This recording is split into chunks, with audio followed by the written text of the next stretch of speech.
लक्ष्मी नहीं आ रही हो, बहुत तकलीफ में हो, कर्जा बहुत ज्यादा हो, उसको कुछ नहीं करना। सोमवार की सोमवार शाम के समय बेलपत्री के पेड़ के नीचे थोड़ी सी शक्कर या गुड़ डालकर एक दिया रखकर घी की बत्ती लगाकर जलाकर आ जाओ, अपने आप कर्जा चूकना चालू हो जाता है, कर्जा नहीं रहेगा। उसी तरह बेलपत्री के पेड़ के नीचे सोमवार की सोमवार शाम के समय दिया लगाने पर हमारे घर में कितना भी कर्जा हो सब चुक। क्यों? माता लक्ष्मी को मां भगवान शिव ने कहा था, लक्ष्मी तेरा विवाह मैं भगवान नारायण के साथ कर रहा हूं, तो नारायण के चरणों में तो रहेगी। और एक बात याद रख, माता पार्वती के नयन अश्रु से प्रकट हुए बेलपत्र के नीचे शाम के समय पर तेरा निवास होगा। तो प्रतिदिन शाम के समय पर बेलपत्र के पेड़ के नीचे बैठकर नारायण की आराधना करेगी। जो तेरे नाम का दिया बेलपत्र के पेड़ के नीचे लगाएगा उसका घर संपदा से भर जाएगा। आज भी कहते हैं दीपावली के दिन रात्रि के 8 बजे से 9 बजे के बीच में पीपल के पेड़ के नीचे जो घी का दिया और सरसों के तेल का दिया लगाता है उसकी संपदा की कमी नहीं आती। किसी के शरीर में बीमारी होती है कि पूरे शरीर में चट्टे पड़ने लगते, हम निवेदन करेंगे 21 सोमवार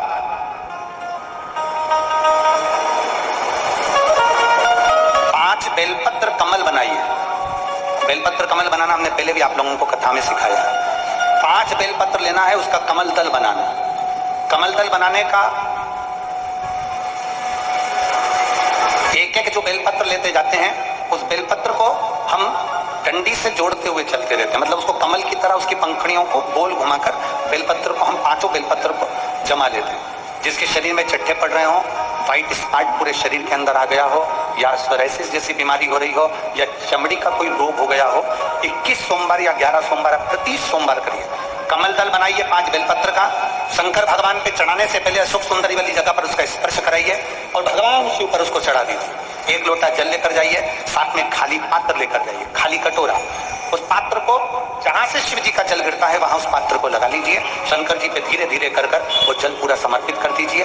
5 बेलपत्र को लेकर आ जाइए और वो जल लेकर आ जाइए जो पात्र में भरा हुआ है।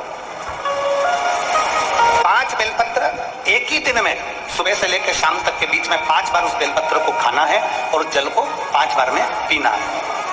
धीरे धीरे जैसे जैसे सोमवार तुम्हारे बढ़ते चले जाएंगे वैसे वैसे वो सोराइसिस की बीमारी हो, चाहे चमड़ी का कैसा भी रोग हो, वो धीरे धीरे समाप्त होना प्रारंभ हो जाता है और वो बेलपत्र और वो जल काम करना प्रारंभ हो जाता है। बेलपत्र और जल काम करना प्रारंभ हो, बस उसका कमल दल बनना चाहिए। आगे आपको कमल दल बनाना, जम के बोलो जरा। जैसे एक बेलपत्री ली, दूसरी बेलपत्री लेंगे तो उसके दिशा चेंज करते जाएंगे, तीसरी लेंगे उसकी दिशा चेंज कर देंगे, चौथी लेंगे उसकी दिशा चेंज कर देंगे, 5वीं लेंगे उसकी दिशा चेंज कर देंगे। कमल की आकृति में उस बेलपत्री के भाग को घुमा कर रखा, फिर वो भगवान देवादिदेव महादेव को समर्पित कर, एक आनंद की अनुभूति करा। तुम रुका जी का नाम लेकर आप अगर इस कोई से भी भाव, हम फिर निवेदन करेंगे जिस नारी को संतान नहीं होती, सफेद आंकड़े की जड़ लेकर रजस्वला धर्म के 7वें दिन सफेद आंकड़े की जड़ को लाइए, शिव जी पे से तुमरुकेश्वर महादेव जी का नाम लीजिए, तुमरुका जी का 21 बार नाम लेकर घुमाकर नंदी के पास खड़े होकर लाल धागे में उसको कमर पर बांध लीजिए। शिव जी को रोज जल चढ़ाओ, मेरा देवादिदेव महादेव संतान जरूर देता है, वो तुमरुकेश्वर महादेव। तुमरुका जी ने कथा कहना प्रारंभ कर दिया। महीने के किसी भी एक सोमवार को हम ये नहीं कहेंगे कि तुम सोमवार 5 पढ़ रहे हो तो 5 को करो, 4 पढ़ रहे हो तो 4 को करो, 3 पढ़ रहे हो तो 3 को। तुम तो महीने का एक सोमवार का नियम बना। और मेरी जीजियों से, मेरी बेटियों से जो विदेश में रह रही हैं, जो कहीं बाहर रह रही हैं, कहीं बड़े शहर में रह रही हैं, जो रोज मंदिर नहीं जा सकते, हर किसी महीने के एक सोमवार को भी ये नियम निर्धारण कर सकते, तो उनसे कहेंगे कि 3 महीने में एक सोमवार का नियम बना लो। 3 महीने में नहीं बना सकते तो 6 महीने में एक सोमवार का नियम बना लो, और 6 महीने में नहीं बना सकते तो 1 साल में एक सोमवार का ऐसा नियम बना लो कि मैं साल का एक सोमवार ऐसा रहूंगी कि सुबह सोमवार के दिन मंदिर में जाकर जल चढ़ाऊंगी, दोपहर में जाकर बाबा को एक अक्षत का दाना रखकर, अक्षत का मतलब है कि बाबा मेरी दिनों दिन उन्नति करना। बेलपत्री के वृक्ष के नीचे जो अक्षत रखा जाता है वो उन्नति के लिए रखा जाता है। शंकर के शिवलिंग पर जो अक्षत रखा जाता है वो रोग मुक्ति के लिए रखा जाता है। अशोक सुंदरी पर जो अक्षत रखा जाता है वो संतान प्राप्ति के लिए रखा जाता है। षडानंद कार्तिकेय की ओर जो अक्षत रखा जाता है वो हमारे बच्चों की सुख समृद्धि के लिए रखा जाता है। विनायक की ओर, गणेश जी की ओर जो अक्षत रखा जाता है वो हमारे घर में कोई मंगल कार्य आ जाए उसके लिए रखा जाता है। और जो पीठिका होती है जिसपे शिवलिंग रखा होता है, पार्वती जी का हस्तकमल, उस पर अक्षत रखा जाता है तो नारी के अखंड सौभाग्य के लिए रखा जाता है। अक्षत रखने का भी तरीका है।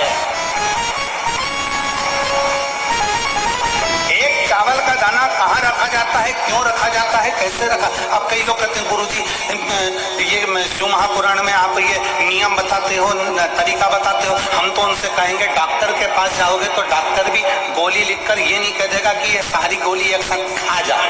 डॉक्टर भी कहेगा ये गोली सुबह खाना है, ये गोली शाम को खाना है, ये गोली दोपहर में खाना, ये गोली भूखे रहकर खाना। बोलो सही है कि दवाई लेने का भी तरीका है, उसी तरह शिव महापुराण में एक एक अक्षत का भी तरीका है और एक एक बेलपत्री का भी तरीका है।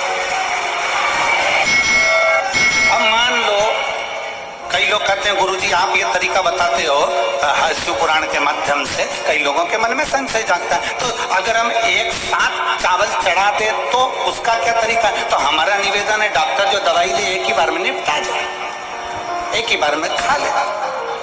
दवाई एक बार में पूरी खा गए असर नहीं करेगी, इसमें डॉक्टर का कोई दोष नहीं है। उसने तो बताया था ऐसे लेना ऐसे लेना, और तुमने मैं डॉक्टर साहब ने पूछा दवाई पूरी ली, और शाम की दवाई भूल गई थी, सवेरे की दवाई भूल गई थी, ये दवाई भूल गई थी। डॉक्टर कहेगा हमने तो नियम बताया था, तुमने नहीं खाई तो असर कहां से करेगी।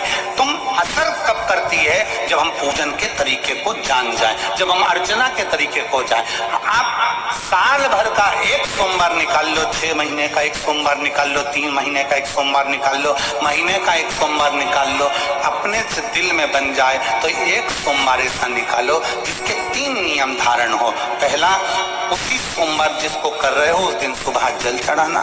दूसरे, दोपहर के समय पर जाकर बेलपत्री के वृक्ष के नीचे एक चावल का दाना रखना, और परिक्रमा बेलपत्र की जितनी तुमसे बन जाए, जितनी तुम्हारे शरीर की कैपेसिटी, जितना तुम्हारा शरीर चलते बन जाए। एक पशुपति व्रत होता है और वो व्रत ऐसा है कि उस व्रत को 5 सोमवार करना चाहिए, कोई से भी 5 सोमवार, जिसमें तुम्हारी मर्जी पड़े। ऐसा कौन सा काम है जो पशुपति व्रत से नहीं हो सकता। जब पशुपति अस्त्र मात्र भगवान राम के तरकश में रखे होने पर लंकाधिपति रावण के प्राण निकल सकते हैं, तो जीवन का वो कौन सा सुख है जो पशुपति व्रत से प्राप्त नहीं हो सकता। बस उसका नियम है, 5 सोमवार करो, पहले सोमवार को करो चाहे दूसरे सोमवार को करो। जिस सोमवार को पशुपति व्रत करो, सुबह शंकर जी के मंदिर में जाकर पूजन करो, अर्चना करो, अभिषेक करो, वो थाली को लेकर वापस घर में रख दो। सुबह फलार करो, शाम को वापस उसी थाली को लेकर जाओ, उसमें 6 दिए लगाकर लेकर जाओ। दिए को जलाना नहीं है, केवल घी के दिए लेकर जाना है। थोड़ा सा मीठा, शिव महापुराण में, स्कंद पुराण में जो पशुपति व्रत बताया है उसका विधान, थोड़ा सा मीठा लेकर जाओ। शिव जी की फिर पूजन करो। पूजन करने के बाद में शाम के समय प्रदोष काल में पूजन करो। पूजन करने के बाद बाबा भोलेनाथ की आराधना कर 5 दिए शंकर जी के सम्मुख में लगा दो। जो मीठा लेकर गए हो उसके 3 हिस्से कर दो। 2 हिस्से मंदिर में चढ़ा दो, 1 हिस्सा और 1 दिया थाली में रखकर पूजन करने के बाद वापिस लेकर आ जाओ। घर के दरवाजे की देहली पर राइट हैंड में सीधे हाथ पर जो दिया लेकर आए हो उस दिए को जला दो, और अंदर जाकर जो प्रसाद लेकर आए हो 1 हिस्सा उसको पाकर फिर भोजन प्रसाद ग्रहण कर। ऐसे पशुपति नाथ के 5 व्रत। ऐसा कौन सा कार्य है जो भोलेनाथ पूरा ना करता।